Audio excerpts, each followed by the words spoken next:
নায়ক হব খুজি খলনায়ক হল অংকিতা। নায়ক হব খুজি খলনায়ক হলি কিনো বিধি সকৰু। স্বাভিমানী আমগুৰি কংগ্ৰেছে সমুচিত শিক্ষা দিলে অংকিতাক।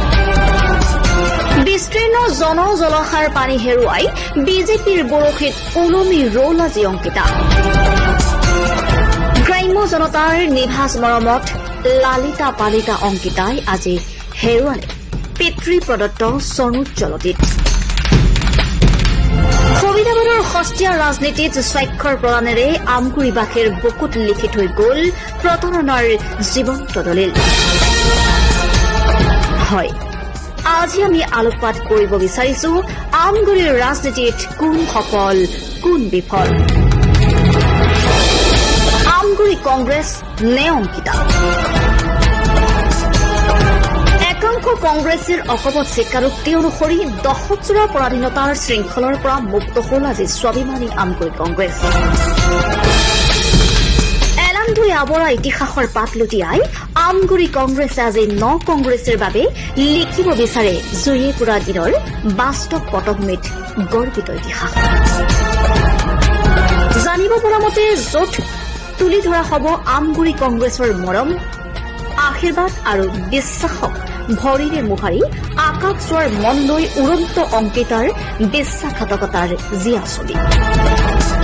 আমগুৰি কংগ্ৰেছৰ পটভূমি মননশীল অধ্যয়ন আৰু সূক্ষ্মতৰ বিশ্লেষণেৰে এটা কথা আজি স্পষ্ট যে আমগুৰি কংগ্ৰেছে অংকিতাক অংকিতা দত্ত হিচাপে প্ৰতিষ্ঠা প্ৰদান কৰিছিল, যিটো অংকিতা দত্ত বিজেপি মুখী হোৱাৰ পিছত অংকিতাৰ বহু বিশ্বস্ত কংগ্ৰেছে কংগ্ৰেছতে থাকি যোৱা বিষয়টোৱে ছবিখন অধিক স্বচ্ছ কৰি পেলালে।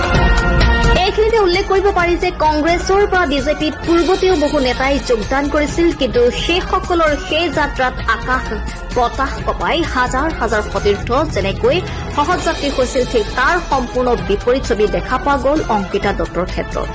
বিধানসভা নিৰ্বাচনত 40,000তকৈ অধিক ভোট পায়ো পৰাজিত, বতৰ চাই কঠীয়া পৰা অংকিতাই হয়তো ভাবিছিল যে 50% হলেও কংগ্ৰেছে তেওঁৰ যাত্ৰাপথৰ সহযাত্ৰী হব, কিন্তু বাস্তৱত সেয়া হৈ নুঠিল, যাৰ বাবে অংকিতাৰ সুগম নহল বিজেপি যাত্ৰা। স্বাভিমানী আমগুৰি কংগ্ৰেছে সমুচিত শিক্ষা দিলে অংকিতাক, বুজাই দিলে আমগুৰি কংগ্ৰেছ শক্তি অৱস্থানত সদায় অটল। আবেগেৰে ৰাজনীতি কৰা অংকিতাই কল্পনাই কৰা নাছিল যে হঠাতে মুখামুখি হব লাগিব এনে কঠোৰ বাস্তৱতাৰ। জানিব পৰা মতে ৰাজনীতিৰ চাণক্য মামা হিমন্ত আৰু দূৰৰক্ষী মন্ত্ৰী পীয়ুষ হাজৰিকাই এপলোকৰ বাবেও ভবা নাছিল আমগুৰিৰ ৰাজনীতিৰ পথাৰখনত অংকিতা দত্ত আছিল কপাহতকৈও পাতল। ৰাতিটোৰ ভিতৰতে নিজ ইচ্ছাৰে ৰাজনীতিৰ পৰিৱেশ ওলট-পালট কৰি দিব পৰা দুইজন মন্ত্ৰীয়ে কল্পনাই কৰা নাছিল তেখেতসকলে ভবাতকৈ আমগুৰি কংগ্ৰেছ আৰু ভোটদাতা ৰাইজ বহুত গধুৰ।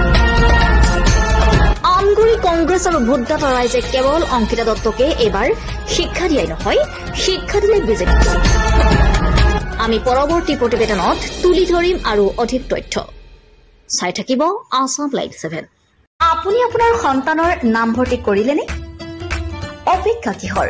স্বৰ্ণোজ্জ্বল গৌৰৱময়ী ইতিহাসেৰে কঠোৰ সাধনাৰ অবিচলিত পথেৰে দশকজুৰি মানৱ সম্পদ গঢ়াৰ শুভ্ৰ ধ্বজা বহনকাৰী ঐতিহ্যমণ্ডিত আমগুৰি মহাবিদ্যালয় আপোনাৰ সন্তানৰ বাবে হ'ব পাৰে উন্নত শিক্ষা প্ৰদানেৰে উজ্জ্বল ভৱিষ্যত উপহাৰ দিয়া এখন পলসুৱা উপত্যকা। মহাবিদ্যালয়খনে উচ্চতৰ মাধ্যমিক চূড়ান্ত পৰীক্ষাত অসমৰ ভিতৰতে দ্বিতীয় আৰু সপ্তম স্থান দখল কৰি দুবাৰকৈ অঞ্চলটোলৈ গৌৰৱ কঢ়িয়াই আনিছে।